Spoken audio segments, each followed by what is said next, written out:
So hi, Only Guys Podcast. I'm Shane. I'm Glory. And we're here with. I'm Ross, and I play in a band called Cold Years. There were some questions to say about the new album, A Different Life. So congrats on that, by the way. How do you feel about the response to it so far?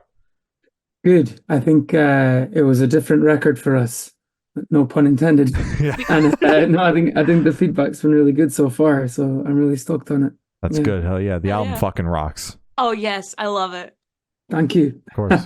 That's the most I think that's the first time I've heard a curse word in the response. So that's good. You fucking bombs. we like to be expressive with our language, you know? Exactly. Colorful. You too. I'm a Scotsman, so yeah. Yeah. Let it fly, man. This is a cursing safe podcast, I guess. I don't know. Thank Explicit. fuck. Yeah. Yeah.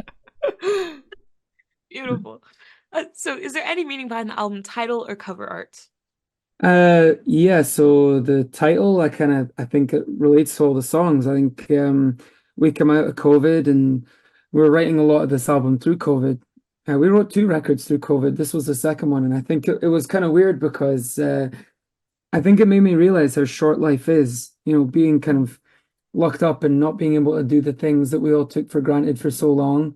And I think it kind of just made me realize that you only really get one shot a life, no matter how long it is. And it just talks about wanting to do something different and wanting to really kind of explore everything you get the opportunity to explore, because you don't know if you're ever going to get to do it again. Mm-hmm. The cover art, we actually found it on an artist's webpage, and we kind of really liked it and bought the image. It's like everyone was like, "Oh, you should use AI like to make your cover art," and I was like, "No, I don't want to go that far." But we ended up finding this image and loving it. We ended up getting the same guy to do a bunch of different stock images, and then we pulled them all together, and it kind of just worked because she's reaching for something. It's like, different life.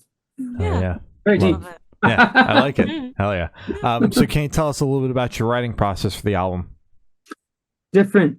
We all have like home studio setups now, which is something that we didn't really have before, and I think a lot of the record was demoed in my house, and I was just sending the guys emails with songs with like guitar and bass and drums on them, and saying like, let's build these. And it was weird because usually we'd all be in the room like playing together, but our new drummer Jimmy, who's been on the last touring cycle in this record, he lives about 400 miles away, so it's really impossible to do that. So we were kind of writing on tour and then taking songs home and then fleshing them out, and then getting together once a month and just playing through them. And we did that for a good year before we took them to the studio. And then we took them to the studio and they all got pulled apart by Brett Roms and put back together again. Almost like a Frankenstein. We were pulling parts of everything up and stitching them together and rebuilding them from the ground up, which is something I've never done. Normally I go in the studio, here's the demos, press play, press record, let's replicate those. And I don't think any of the finished songs sound like the demos whatsoever. So it was a completely different experience. That's what makes Brett such a fantastic producer. He just, Oh my it God, doesn't the guy's matter incredible. how put together your song is. He's ripping that fucking thing apart and you're You know, starting he from said to scratch, me- basically. He said to me when we first met him on Zoom, "Don't fucking bother sending me demos. I don't listen to demos." And then he said, "Okay, I can hear one." So we sent him one and he was like, "Yeah, I like this. I'll make your record." And then we got there and then he was like, I think we would sit there every morning, have coffee and a bagel. I have the same bagel order every day because it's New Jersey. So I had, bacon, course. cheese, salt, pepper, ketchup, egg on an Everything. everything bagel with a coffee. I had that every single day for 5 weeks. And I would sit there and we'd play the song out on our guitars on our laps, and then he'd go, "Right, so this needs to change and this needs to change and this needs to change. Why does this hook only happen once? Why is there a chorus here?" He really pushed us to kind of start again and get enveloped in the music. So it was awesome. Yeah, he definitely becomes like an extended part of the band when you're in the studio with him. He's not just a button pusher. He sleeps on the fucking couch in the control room. Well, he's They're in like, Long Island, so that's a trek Yeah. for him to come back and Yeah. forth. But he never smelled at all. That's good. He was there, and the only breaks we took out of that room were go for Cliffs for ice cream at like 12, like midnight, when all of us were going insane, or we go to Dunkin' every day, or we get pizza. Or those were our breaks. He'd be like, "I'm taking the kids for ice cream." So you could chill out. Did you guys get, what is it, Loving Hut or whatever it is, the vegan spot up that way? When I was there, No. that was like, everyone was like, "We're just gonna get that." No, so ours was oh my God, what's it called? It's like American, it's Mexican food. Chipotle was Ah, our Oh, because that was the only healthy thing to eat in New Jersey. that's It's fair. like That's I fair. was, I was like, I can't eat another Bob's 4 pound heart attack sub, so we need to go and get Chipotle to get healthy again. fair enough. Yeah. Right. So you mentioned that a good chunk of this record was written on tour, correct? Yeah. Yeah. So what was that process like, that experience like? Are you guys used to writing on tour, or was this completely new for you? I think it was touring with amazing bands. We did like a big run with Billy Talent, and it was like a month in Europe, and we played a bunch of headline shows and festivals, but we were playing with them too, like every couple of nights. And Yeah. watching a band as incredible as that play, and seeing how they work as a unit together, Mhm. and it kind of just made me realize like how important your friendship is. And I think it really brought us back to kind of having an appetite to just work all the time. Yeah. Like we would like go on a stage and sound check and someone would be playing a riff and I'd be like, hold on, let me just get my iPhone and record that because it sounds really cool. And we were just Yeah. inspired all the time. I had a like an iPhone with like the voice record, and I Mhm. came home from that tour with like I don't know, like 600 voice memos of just Shit. individual words or chord progressions or sayings or lyrics, or it was just such an inspiring time. And we wrote like I think we started writing the record like a year before, Mhm. and we wrote like maybe 8 of the 12 songs that made the album in that month, Oh, which wow. just it shows you like when you're pushed and you're in the right environment, it just starts coming out. Absolutely. Absolutely. Wow. So it wasn't like scheduled time, like, all right, guys, we have an off day, so we're gonna write on this day. It was No, we just just like did it all the pure, time. In wow. hotel rooms with guitars, Mhm. like or in on floors with guitars, or like even Mhm. in the van with an acoustic while we were driving from, I don't know, Poland to Riga. Like it was just this, it was an amazing time. And yeah, I hope to do it again someday. Yeah, Hell yeah. right. Yeah, it's amazing. Yeah. So what song off this album took longest to write, and which one is your personal favorite? Sick took longest to write, and it's my favorite. So it's two in one go. Okay. I started writing that song like 4 months before we finished it, and originally it was a lot faster. And but when I was a kid, I loved James Bond movies, Mhm. and I always loved the opening title sequences, like Shirley Bassey songs or like, Yeah. like all this amazing like floaty orchestral music with descending scales. And I Mhm. was like, how cool would it be to merge that with punk rock? And everyone was like, you're nuts, you can't do that. And initially the song was on an acoustic guitar and it built up into this big thing. And we went into the studio and it's a really dark subject. It's like it's about having insomnia and really struggling to sleep. I've struggled to sleep since COVID. Like I haven't slept since we went into lockdown, like properly. I haven't had a regular sleeping pattern in like 4 years. And it's Yeah. really funny because we were like in the studio and all of a sudden Brett turns around to me and he goes, "This will sound cool on piano. Can any of you play piano?" And we were like, "No." And he was like, "Well, you better learn." So like sitting at the piano, like figuring out how to play chords and Mhm. yeah, that's how it came together. But So you you learned piano for this song. yeah. In like 2 days. Oh, Jesus. Oh my God. That's That's great. incredible. Yeah. Wow. Did it come easy, or was it like fucking grinding for a I couple think hours? I think if you can play an instrument, then you can probably transpose it to something else. I know how Okay. chords work. I know what key the song was in. As soon as you show me how to play a B on a piano, I can figure out what an A minor and what a G is. It's like it's just Yeah. figuring things out. It's how I learned how to play guitar. It's how I learned how to write songs. I didn't have any formal tuition. I think like you just if you want something badly enough, you just figure it out. That's how I Yeah. kind of tend to approach it. Absolutely. Damn right. So how'd the track list for your album come about? Did you guys write the opener be the opener, close be a closer, just shuffle around and see what fits? What was that process like? We wrote it in an Irish bar. And I think you know the Irish bar I'm talking about. Across the street. Yeah. We were in there having a Guinness and this like Bruce Springsteen cover band came on because obviously we're in Jersey and I was like sat there and we were sat out the back like having a cigar because we just finished like cutting the record. We finished it like midnight that night and we went to the bar and had a couple of drinks because we had a flight the next day.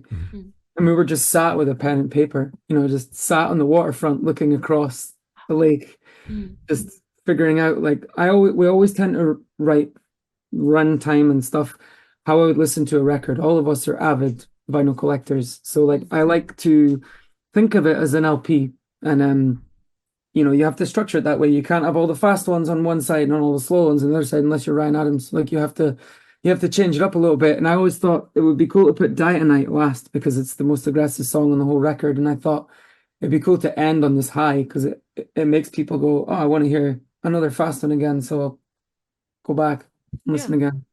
Yeah. Hell yeah. Love that. Wonderful. Would you Also, build Brett had his say in that too. Yeah, Yeah. it makes sense. Yeah.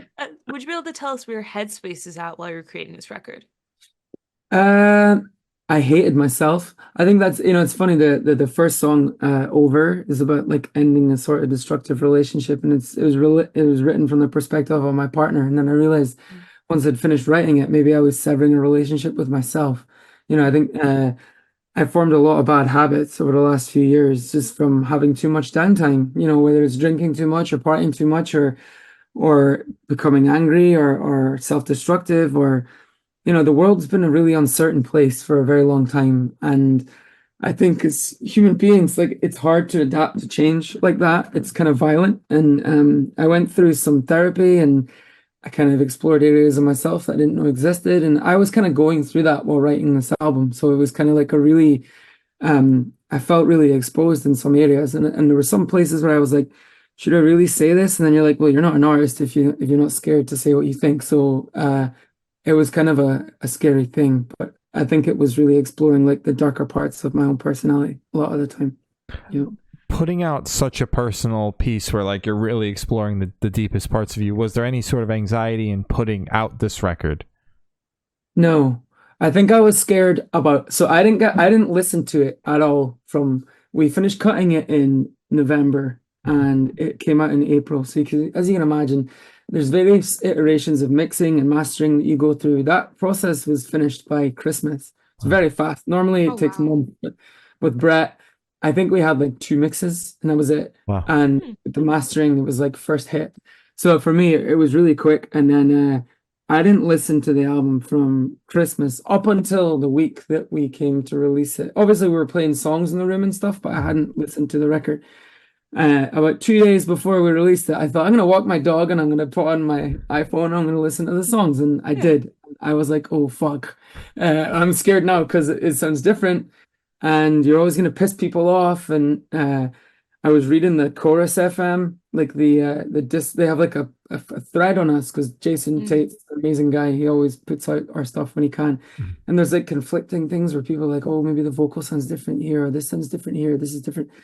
And then I kind of went, you know what, fuck it, I don't care. I think with press, the best thing you can do is not read anything about yourself, and not pay attention to any of it because it just reminded me like we made this record for ourselves and that's all that matters. So I was scared for about a couple of days and then I thought, oh fuck it, I don't care. I'm just excited for it to be out. Yeah. So, obviously press is one thing, but the comments, you read those or do you stay away from that as well? Yeah, although I do like to read the good ones sometimes, Yeah. Positive reinforcement. We have like a filter, like our manager will send us positive stuff, but I think it's the same with anything. You put yourself out in the world, some people are going to love it, some people are going to hate it. It's not personal.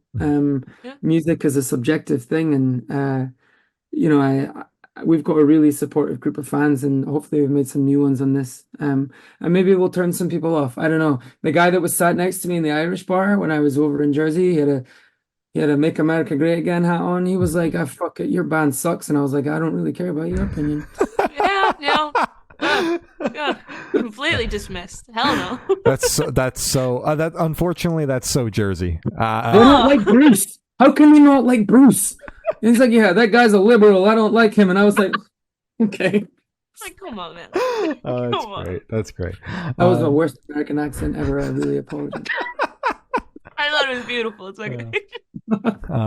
So how do you recommend your fans to listen to this album for the first time? If you're doing the car with friends and dark with headphones on, is workout album, party album? What do you personally recommend? I don't care how they do it. They just have to do it loud. I think that's music. The beautiful thing about music is it is a companion to your life. So it doesn't matter where you go, it's there. My favorite way to listen to music is to close my curtains, light a candle, open a bottle of wine and put on a record. And I shut myself off from the world. But I also know people that will sit on a train and focus on a record. Like everyone has their own way to do it. I'm just saying play it loud. That's how we do it. All right. Yeah. Love it. Yeah. So this one should be super, super quick off the top of your head. I want you to describe this album for new listeners in 3 words. No more, no less. Okay. Um, 3 words. Loud. Okay. Uh, okay, this is hard. No one has ever asked me to do this before. It's like when you go to like a job interview and they ask you to describe yourself in 3 words, Yeah, right? yeah, yeah. So I'd say loud, fun, and relevant. That's Hell good. yeah. Hell yeah. Wonderful. Wonderful. And in that same train of thought, is there a certain feeling or emotion you want listeners to have going through the album? I just hope that people can listen to it and it can bring out the best and the worst in them. I think, I was a huge fan of bands growing up, like Alkaline Trio, I still am, who can take any song, I can apply it to a situation in my life. I love that. I love bands like that. Hot Water Music do that all the time. Crime and Stereo do it too. Avalanche do it too, and it's this thing where it's like you can listen to a song and it can make you feel something about yourself. That's what I want people to have with our music too. I love Hell it. yeah. All right. Hmm. So, are you able to touch on any particularly challenging or standout moments from the creation of this album, positive or negative? I almost lost my voice forever. That was pretty tough. Oh, What? whoa, okay. I came home from the studio. I was working. I have another job. It's like working I'm Scotsman, so I work in whiskey, right? Mhm. And I was working 8 hours a day and then recording for maybe 10 hours a day, Oh, shit. and sleeping whenever I could. So I was Yeah. talking on the phone all day and then singing all night. So I ended up coming home and I had to learn how to talk again because I had 2 huge polyps on my vocal cords, which basically meant that I lost the ability to talk or sing for 4 months. And it sucked, but it was a necessary pain to go through to make it. That was pretty hard. Being away from our family and friends and everybody for 5 weeks was hard, but they understand why we do it and they support us. And I think there was never a point where we, as musicians, argued or struggled, to pull something together. We had such a supportive team of people around us, and that place is amazing. Everybody there is amazing, and we laughed with them and joked with them and ate with them, and it was never it wasn't a hard album in the studio at all. It was nothing but a joy to make. I love that. Good. And I'm glad Yeah. your voice recovered. Yes. It did. I got a vocal coach. I don't And it blame helped you. a lot. That's fucking crazy. Oh my God. Yeah. Probably my worst fear. Just putting that out Well, I there. think it was kind of hard when I was like, my girlfriend would be like, "What do you want for dinner?" And I'd have to write it down. That was pretty scary. Yeah. Or what? Yeah. It's fucking terrifying. My I'm God. glad all Yeah. is well though. Now. Yeah, I had to get the scan. They put the camera down your throat, Oh, and I could see the yeah. I thought I was gonna have to get surgery, but it turns out if you just take it easy, stop drinking, and learn how to talk for a while, then you don't actually need to get surgery. That's good. Okay. That's good. Good. So for this question, I want you to picture you're on tour, you're at a gas station for a rest stop. What is your snack of choice? Oh, okay. In the US, Yeah. a big gulp and a pack of the Ranch Doritos. That's my go-to. Your Doritos are so much better than ours in every single way. They also are double the calories Yeah. for one bag. Yeah, But they'll I kill am you a lot Yeah. faster. I am on board with the seasoning on the Ranch Doritos. In the UK, I like you get Kinder chocolate in America? Yes. Yeah, a Bueno. I like a Bueno. Ooh, yeah. And we have these potato chips called Hula Hoops. They're pretty good too. Hula hoops. Are they like Funyuns? No, they're like salted, crunchy rings. They're Hmm. really nice. They're really good. Those sound good. Interesting. Interesting. Yeah, Yeah. they're not puffy. They're like crunchy. Oh, Okay. Okay. Mm. Interested. And on the topic of food, if the band was a dish, what dish would the band be and why? Pizza, but we'd all be 4 different slices because we're all completely different people. But also, pizza's our favorite food. So It's a good Alright. food. Hell yeah. Yeah. And for the last couple questions, we're going to shift completely away from music and go straight to death row. Boom. So if you're on death row, what would your last meal be with drink? a pizza from the Grotto in New Jersey, Okay. and it would be the pepperoni. Or Paulie G's in Brooklyn would be my other place to go to. I get the Detroit slice that he does. It's really good. Ooh. And with drink, if it was alcoholic, it would be a Glenlivet 18 on the rocks. And if it was a non-alcoholic drink or beverage, then it would probably be a Mountain Dew. Nice. Ooh.